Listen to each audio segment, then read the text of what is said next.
Good evening. You're watching the main news on the HOY International Business Channel. I'm Raymond Yeung. Here are tonight's top stories. Xi Jinping and Joe Biden hold candid and constructive talks in San Francisco. Israel releases footage, which it says shows the demolition of the home belonging to the top Hamas leader. And locally, Chief Secretary Eric Chan plays down talk of the turnout rate in next month's district council elections. President Xi Jinping has told his U.S. counterpart Joe Biden that the world is big enough for the two economic powerhouses. At their landmark talks in San Francisco, Xi also said Taiwan is the most important and sensitive issue going forward, and that reunification is inevitable. Isolated from the outside world and away from protesters, Filoli historic house and garden was where U.S. President Joe Biden hosted his Chinese counterpart Xi Jinping. Months of planning took place in complete secrecy, with the venue only unveiled a day before the landmark meeting. Xi rolled up at the giant estate south of San Francisco in his Hongqi limousine. There was no pomp and ceremony, which usually come with state-level occasions, but Biden was there to greet his visitor. They exchanged more pleasantries before getting down to business, with Xi shaking hands with U.S. Secretary of State Antony Blinken, Treasury Chief Janet Yellen, and climate envoy John Kerry. All three senior U.S. officials visited China this year. In his opening remarks, Biden said there was no substitute for face-to-face dialogue. Mr. President, we know each other for a long time. We haven't always agreed, which was not a surprise to anyone, but our meetings have always been candid, straightforward, and useful. Because I think it's paramount that you and I understand each other clearly, leader to leader, with no misconceptions or miscommunication. For his part, Xi reaffirmed the importance of maintaining Sino-US relations. Our ties have never been smooth sailing, and yet we have kept moving forward amid twists and turns, he said. Xi reiterated his wish for mutual cooperation and respect, saying the world is big enough for the two nations to both succeed.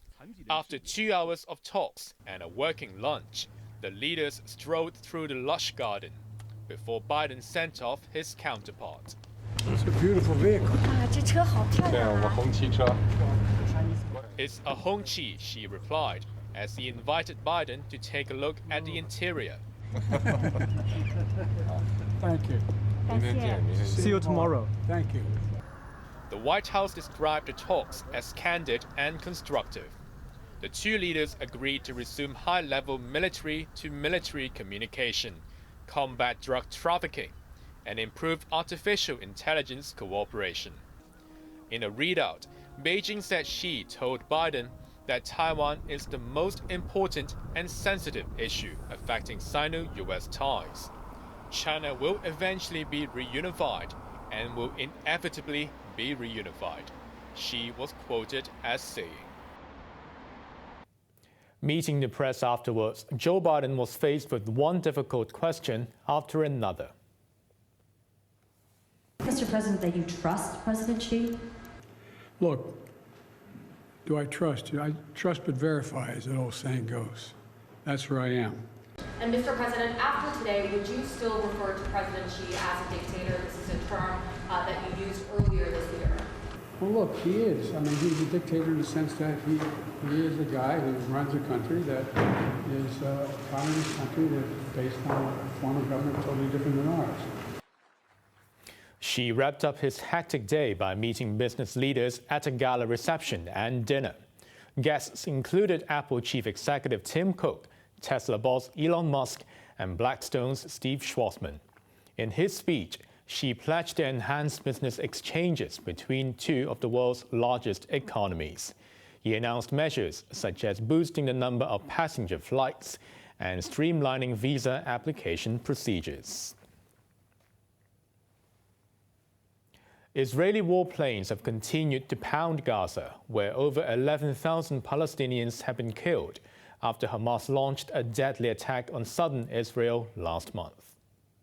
Footage from the Israeli army purports to show an attack on the home of the top Hamas leader Ismail Haniyeh, who has been living in Qatar for years.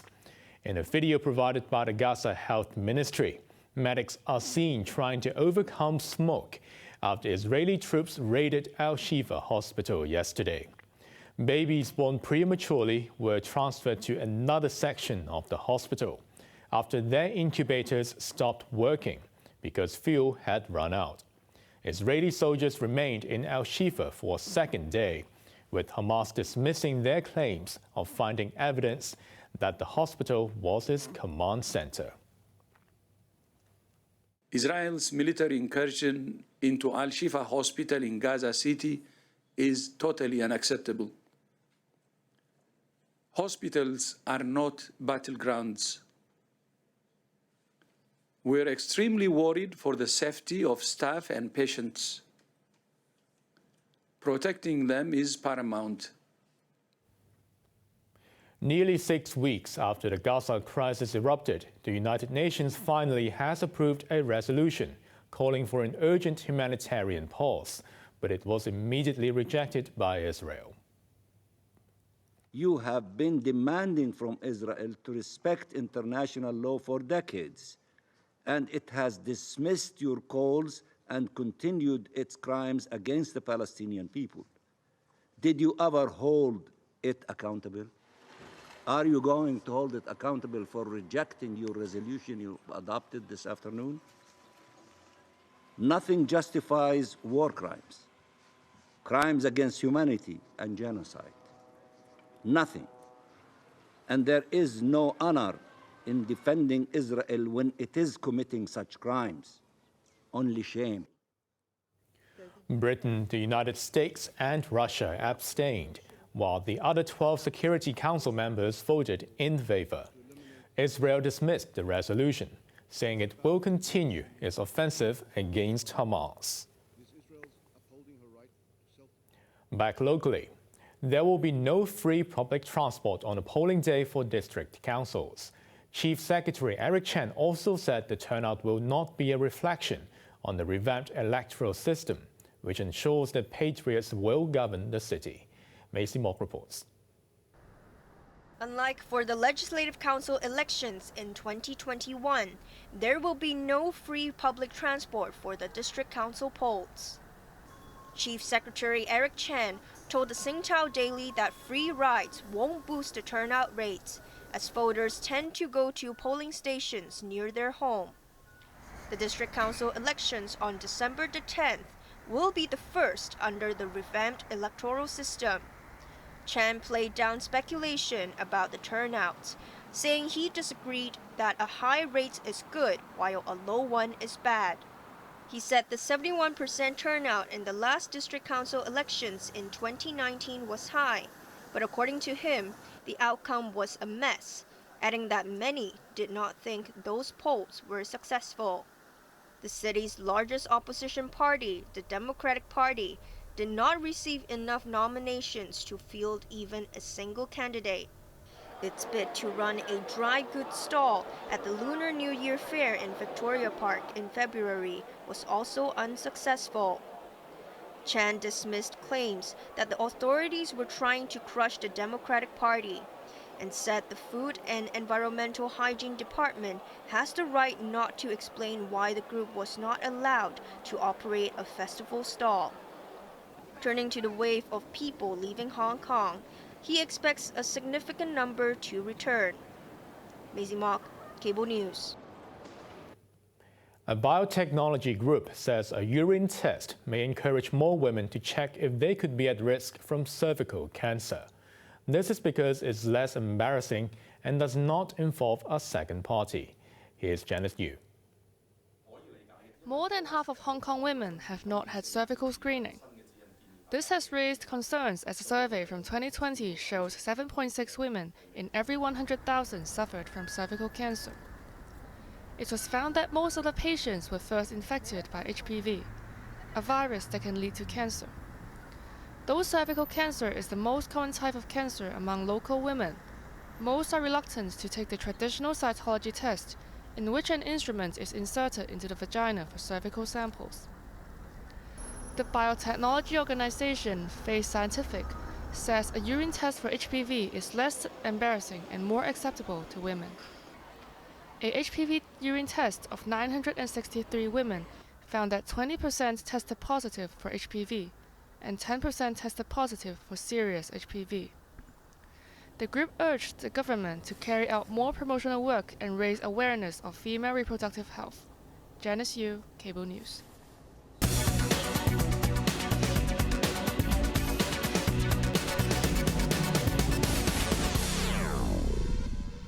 A plunge in demand has led to new home prices on the mainland registering their sharpest decline in 9 years.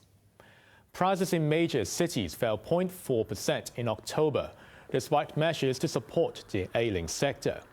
Sales by the 100 top developers plummeted 27.5% from a year ago to 407 billion yuan.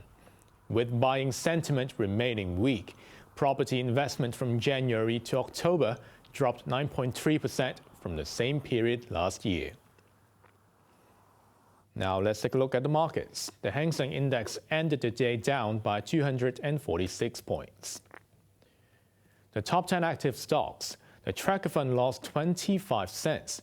Tencent was up $2.20, but Alibaba was down by $1.85. Meituan was down by $1.60, but JD.com picked up $2.10. The forex trading against the Hong Kong dollar, the euro's at 8.46, the pound sterling at 9.66, while the Australian dollar is at 5.05. Over to Europe, the London FTSE is currently down 35 points. Finally, the weather. It will be fine and dry tomorrow with temperatures between 16 and 23 degrees. Similar weather is expected for the weekend. And that's our main news for Thursday night. Join us for more news at 11. I'm Raymond Yeung. Good evening.